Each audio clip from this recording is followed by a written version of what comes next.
o amor que se entregou, o amor que se sacrificou, o amor que tem um cheiro suave para Deus. Este amor, ele nos leva a compreender, a entender que não é tão simples assim amar. Quando nós olhamos para o amor de Deus, quando nós olhamos para o amor de Cristo, nós compreendemos que a dimensão do amor vai além de um sentimento. Nós percebemos que a compreensão de amor vai além de se sentir bem. Nós compreendemos que a dimensão de amor, ela vai além de uma perspectiva humana. Amor naturalmente precisa ser sacrificial. Ora, quando nós estamos para escolher, há a tendência de escolher a pessoa perfeita. Quem não quer se casar com uma pessoa perfeita, não é verdade? E nós sempre ouvimos, não, mas ninguém é perfeito. Realmente ninguém é perfeito. Mas ainda assim queremos nos relacionar com alguém perfeito, pelo menos perfeito ao nosso jeito. Por quê? Porque aquela que é perfeita para mim não é perfeita para o outro, e aquele que é perfeito para aquela não é perfeita para a outra. Por que nós então chegamos a essa conclusão de que alguém que seja perfeito para um não é para o outro? Porque nós então vamos entender que a perfeição, ela é subjetiva ao nosso olhar. A perfeição, ela está debaixo de uma visão. Aquilo que é perfeito para mim é perfeito segundo a minha ótica. Aquilo que é perfeito para você é perfeito segundo a sua ótica, segundo aquilo que você acredita que seja perfeito. Mas quando nós vamos olhar um pouquinho mais a fundo e entender o que é amor, e nós vamos buscar alguém para nos relacionar perfeitamente em amor, precisamos agora então compreender que muitas vezes nós estamos procurando alguém que seja idealizado por nós, alguém que esteja alinhado conosco, porque nós na verdade guardamos um ídolo no nosso coração. Aquele que eu quero tem que ser perfeito. Perfeito segundo qual ótica? A minha ótica. Aquele que eu quero, aquela que eu quero deve ser perfeita. Por quê? Porque eu não quero que me incomode. Porque eu não quero que faça isso, porque eu não gosto. Porque eu não quero que faça aquilo, porque eu não gosto também.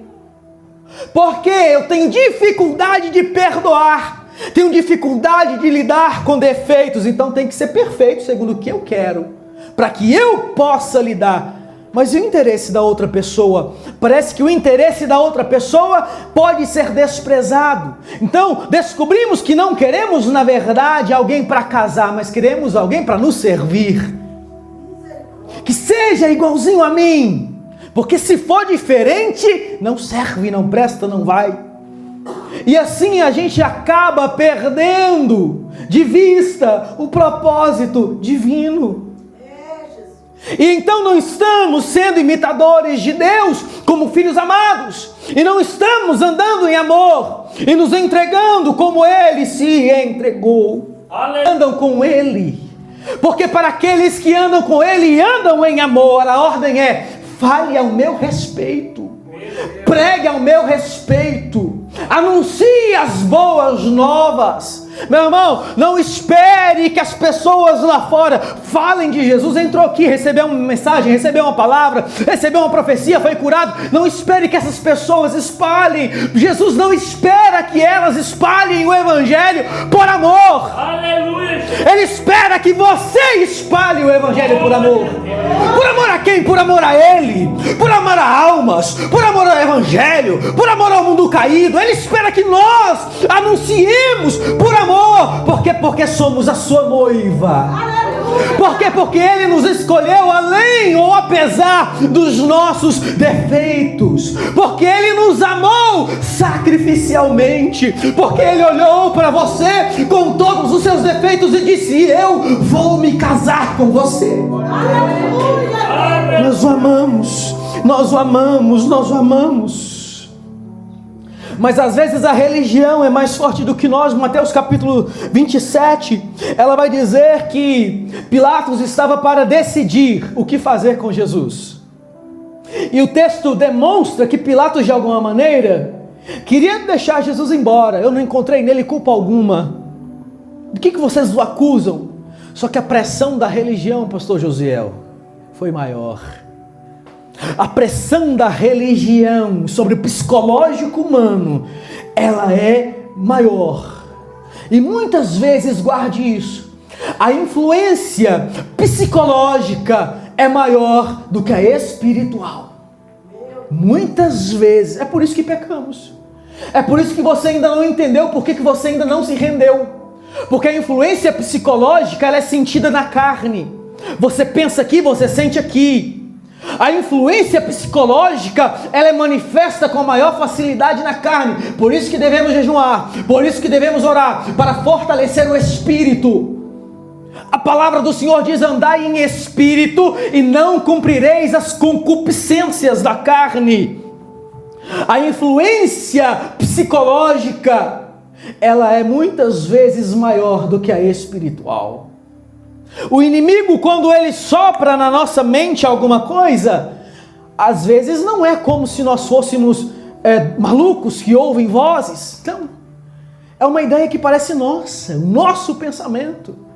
Porque ele trabalha na psicologia, ele trabalha no emocional, na mente, levando-nos ao que o texto vai dizer, ao que Paulo vai pedir: que não haja entre nós prostituição, impureza, avareza. Isso nós nem sequer devemos nomear, comentar, falar, nem torpezas, nem deboches, nem chocarrices, porque não convém a nós que o amamos, o seguimos, o imitamos, o desejamos, não convém a nós. Mas antes, ações de graças. Por quê? Paulo explica o porquê. Porque nós sabemos que nenhum fornicador, nem impuro, nem idólatra, nem avarento, nenhuma dessas pessoas entrarão no reino de Deus.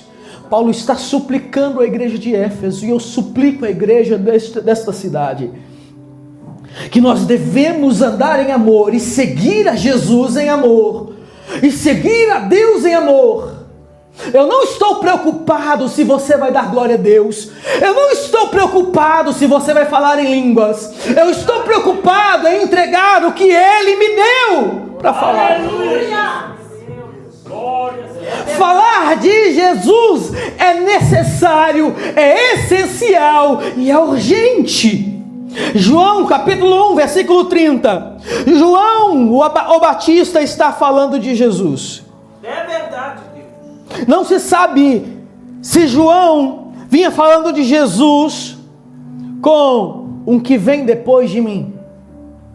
Porque em determinado momento João está batizando e ele fala assim: um vem depois de mim. Pega isso. Ele fala: vem um depois de mim, como mostrado nos versículos anteriores ao versículo 30.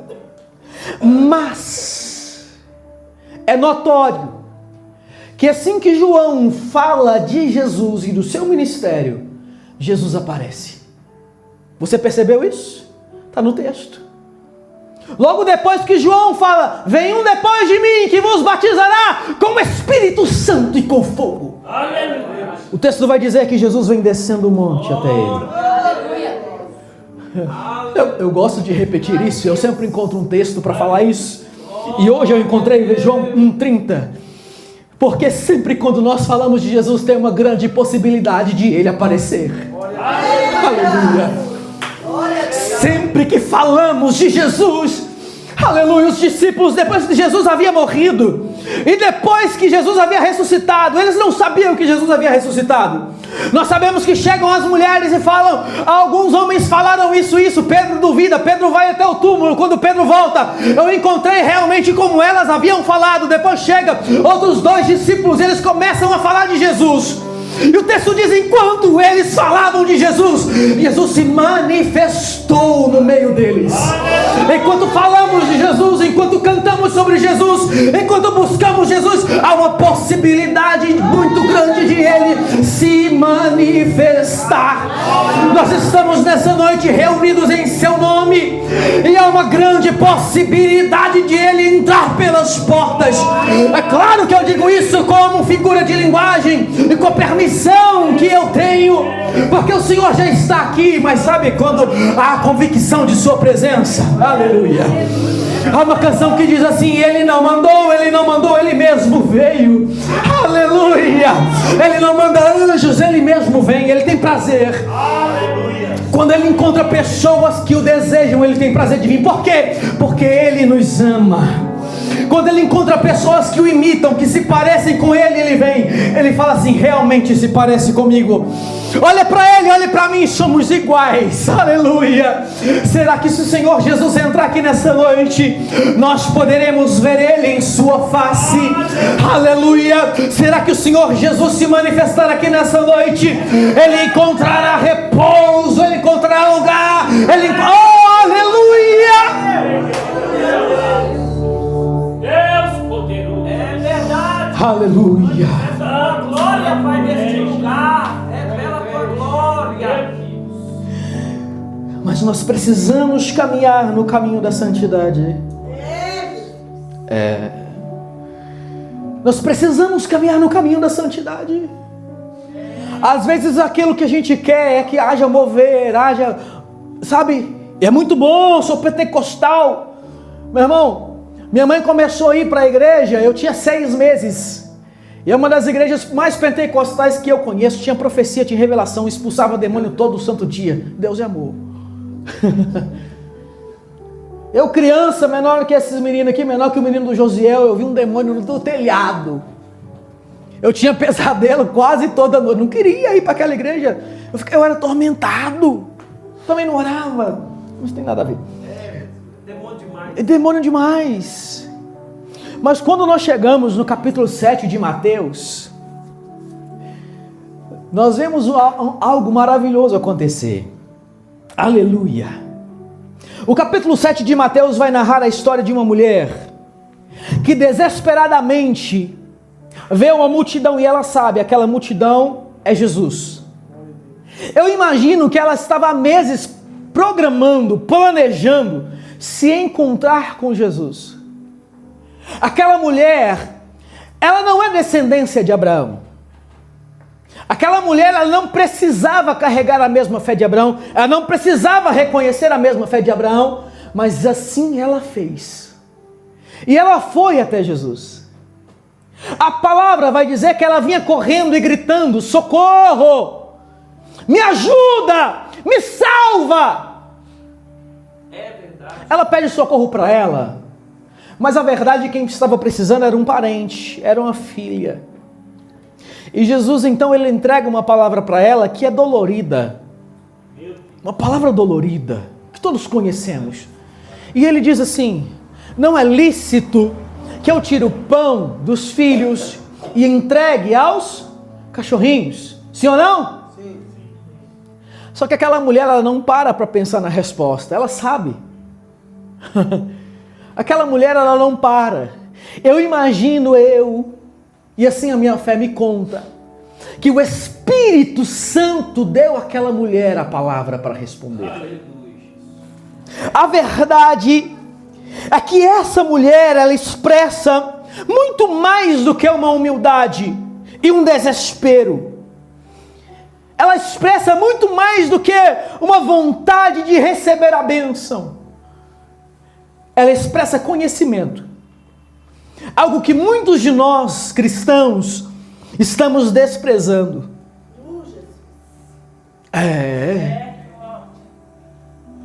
Porque nós vamos ler o texto e nós vamos perceber que Jesus não fala assim: demônios, saiam da casa dela. Não. Ele não fala para ela assim: vai, e quando chegar lá, mande sair em meu nome. Quando ela libera uma palavra que expressa entendimento e conhecimento do que Deus pode fazer, Jesus declara que já havia acontecido o que ela queria. Isso demonstra, aleluia. É verdade, Jesus. Isso demonstra que conhecimento expulsa o mal. É o quê? Sim. Conhecimento remove demônio. Saber quem Deus é, saber quem você é, saber quem Cristo é e se colocar no seu lugar, expulsa demônios. Aleluia. A palavra do Senhor, ela diz Resisti ao diabo e ele fugirá de vocês. Conheça. Conheça. O Senhor Jesus Cristo disse: conhecereis a verdade e ela vos libertará. Conheça. Às vezes o que falta para uma libertação, o que falta para algo acontecer, o que falta para a prosperidade chegar, é conhecer. É conhecimento. Conheça. Busque, entenda, procure, peça a Deus. Às vezes estamos brigando com algo que não precisamos brigar, jejuando por algo que basta conhecer, e então a libertação vem, e nós conhecendo diremos: Senhor, eu conheço, eu não aceito, não admito, não quero, a porta está fechada para o inimigo, a porta está fechada para o diabo, eu não aceito isso na minha casa, e acabou. Conheça o poder de Deus, conheça quem Ele é, conheça quem você é, conheça o que Ele fez, conheça, meu Deus do céu, você consegue compreender o que eu estou dizendo? Conhecimento vai abrir porta para você, vai fechar porta para o diabo, vai abrir porta para a tua família, vai fechar porta para o inferno, mas você precisa conhecer, pegar a tua palavra, pegar a Bíblia, analisá-la, amá-la, cumpri-la, desejar a palavra de Deus. Aleluia. Mas eu quero unção, eu quero isso. Não, o que nós estamos fazendo para receber a presença, receber a unção? É verdade, Deus. Você se lembra de 2 Reis capítulo 4? 2 Reis capítulo 4 narra a história de uma mulher que estava passando necessidade em casa. Chega o profeta para ela, pede para ela um bolo. Ao pedir para ela um bolo, aquela mulher vai declarar: eu não tenho nada em casa, eu tenho um pouco de azeite, um pouco de farinha, vou fazer um bolo só para mim e para os meus filhos e nós vamos morrer. O profeta declara para ela: vai lá, pega vasilhas vazias, não poucas, mas muitas, de todos os seus vizinhos. Aquela mulher, ela foi, ela fez. Nós conhecemos o texto para ganhar tempo. Nós conhecemos o texto. Aquela mulher, ela começa a encher as vasilhas, sim ou não? Sim. Está todo mundo ligado aqui, sim ou não? Amém. Ela começa a encher as vasilhas. Deixa eu te dizer uma coisa. O azeite parou. Aí nós vamos dizer assim: por que o azeite parou? Por que o azeite parou? Aleluia. Alguém vai dizer: o azeite parou porque o vaso acabou. Mas eu vou dizer para vocês: o azeite não parou porque os vasos e vasilhas acabaram. O azeite parou quando o menino declarou que os vasos acabaram. Aquela mulher não sabia quem derramava o azeite, ela ou o filho? Ela está derramando o azeite aqui, o azeite está indo. Está derramando o azeite aqui, o azeite está indo. Dá mais vasilha, o menino trazia outra, ela enchia. Quando o menino fala: a vasilha acabou, aí o azeite para. Se o menino falasse assim: peraí, eu vou buscar mais, o azeite não tinha parado. Tem mais um copo, tem mais uma tampinha, tem mais uma coisinha aqui que dá para colocar mais. O que faz azeite derramar, aleluia, não é a quantidade de vasilha que tem, é o que eu posso suportar. O azeite ainda encheria se eles estivessem dispostos a correr atrás. Aqui nos meus vizinhos acabaram, vou até outra aldeia. Ora aí, profeta, porque eu vou buscar mais, amanhã eu volto. Eu quero esse azeite derramando amanhã também. O azeite é derramar. Eu vou encher vasilha 1 ano, eu vou encher vasilha 2 anos, eu vou encher 10. Porque disse que enquanto tivesse vasilha, o azeite ia. Azeite do céu é inesgotável. A presença de Deus é inesgotável. O azeite só para de derramar, a mensagem só para de vir, a presença só para de fluir, a mensagem só para de vir, a canção só para de ser cantada quando nós paramos, quando nós dizemos: chega, basta, para mim aqui acabou. Mas aqueles que querem, tem água no tornozelo, tem água no joelho, tem água nos lombos, tem água para... Daqueles que querem ainda tem mais. Aqueles que querem ainda tem mais, ainda tem mais, ainda tem mais. E assim eu chego no versículo 14 que diz: desperta, ó tu que dormes, aleluia, e levanta-te dentre os mortos, e Cristo te iluminará. Agora eu vou finalizar essa mensagem com uma simples aplicação. Nós precisamos nos levantar, nós precisamos nos despertar. Não vale a pena continuar dormindo, não vale a pena continuar esperando vir alguma coisa. Não, ele pede para que nós, ele ordena para que nós nos despertamos, nós acordemos, nós façamos alguma coisa. É nossa responsabilidade, é tua responsabilidade. Cuidar da tua vida espiritual é tua responsabilidade. Cuidar da tua vida com Deus é tua responsabilidade. Imitar o Senhor Jesus é tua responsabilidade.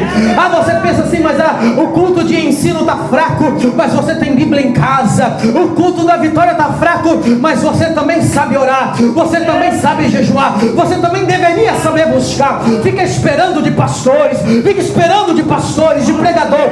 Quando vier um pastor de fora com unção, com presença, aí eu vou receber. Deus está dizendo: você vai receber no teu quarto de madrugada, você vai receber de manhã quando estiveres orando, você vai receber quando você decidir buscar a mim. Por que você está dizendo que acabou a vasilha? Por que você está querendo vasilha emprestada? Por que você está querendo outra coisa a não ser a minha presença, a minha palavra? Porque você está esperando se relacionar segundo outra pessoa. Há pessoas aqui que eu vou dizer: está respirando por aparelho, está sobrevivendo por oração de outra pessoa, por oração de pai, por oração de mãe, por oração de pastor. Mas Deus está te chamando para despertar. Chega de ficar esperando por outras pessoas. Você está vivendo uma vida meio lá, meio cá, outra pessoa pedindo por você, outra pessoa orando por você, outra pessoa te protegendo. Tem gente que está sendo guardada, recebendo livramento, porque tem alguém de joelho dobrado por ti. Tem alguém aqui que está praticamente respirando oxigênio através de oração de outra pessoa. Mas Deus vai acabar com essa farra. Deus quer que você se levante. Se não se levantar, Ele vai tirar o teu ajudador, Ele vai tirar a tua ajudadora. Não tem pai, não tem mãe, não tem tio, não tem pastor para orar por você, para que Deus te levante. É só você e Ele. Ele vai te levar no escondido, só vocês dois, porque Ele exige: levanta tu que dormes, passe a imitar o meu filho em amor, passe a amar sacrificialmente. Se coloque de pé em nome de Jesus.